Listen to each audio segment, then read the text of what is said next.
तो इधर ध्यान दो, शुरू शुरू में जब इंसान परमेश्वर में चलता है तो वो फ्रेश होता है। उसको इधर की बातें उधर की बातें छल कपट की बातों के बारे में कुछ पता नहीं होता। ठीक है,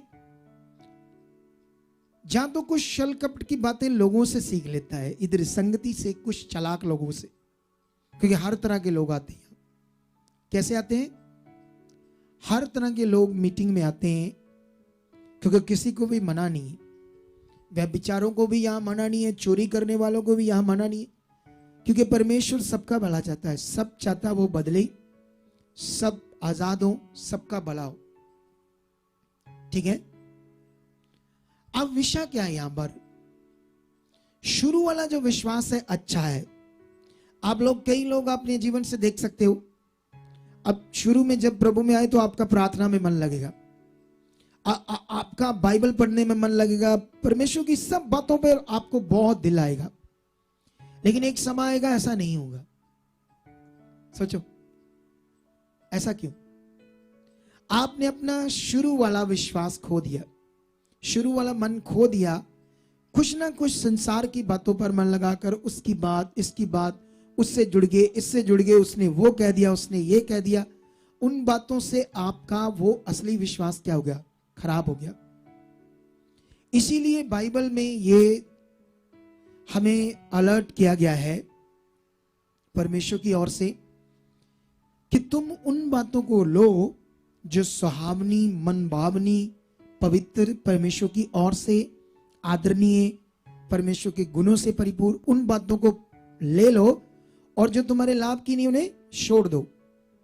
लेकिन होता क्या है, कुछ लोग धीरे धीरे शरीर में जाते हैं और धीरे धीरे शरीर फिर शरीर की बातों को पकड़ता है, आत्मा की बातों को पकड़ता नहीं है, पवित्र बातों को पकड़ता, और उससे होना कुछ नहीं है। करोड़ों खरबों रुपए का इंसान अपना नुकसान करवा लेगा।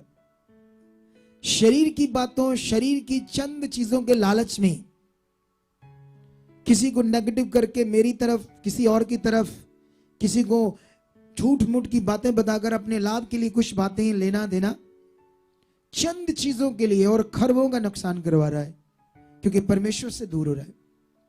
पवित्र बनो, प्योर बनो, भूखे मर जाओ चाहे, लेकिन उसके वचन पर खड़े रहो। वो तुम्हें ऐसी चीजें आसमान से आपके घर में देगा जिनके आपको अंदाजा भी नहीं।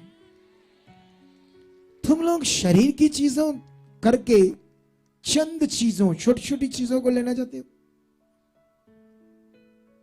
और खरबों का नुकसान कर रहे। आपको समझ आ रही कि नहीं आ रही मेरी बात? शायद आ रही है। आज हमें जरूरत है, क्योंकि हमारे अंदर वचन होना क्यों जरूरी है?